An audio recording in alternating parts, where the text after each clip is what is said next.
स्त्रियांचं दूध वाढण्यासाठी आणि बाळ राहण्यासाठी प्रभावी असणारी हीच ती वनस्पती शतावरी। आम्ही आलो आहे योग साधनेसाठी पुणे जिल्ह्यातील ताम्हिणी घाटामध्ये अंधरबन या ठिकाणी फिरत असताना आम्हाला दिसून आली ही शतावरी वनस्पती।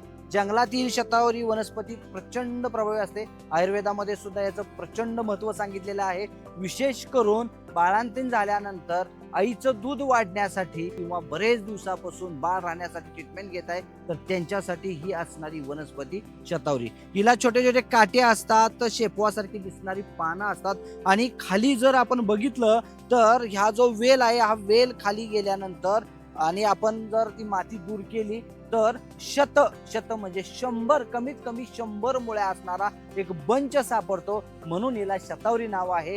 ही स्त्रियांसाठी प्रचंड चांगली आहे। हाडांच्या दुखण्यासाठी असेल, संधिवात असेल, मणका विकार असेल, इव्हन तुमच्या स्त्रियांच्या पाळीच्या तक्रारी असतात, या सर्वच आजारांवरती शतावरी ही रामबाण आहे।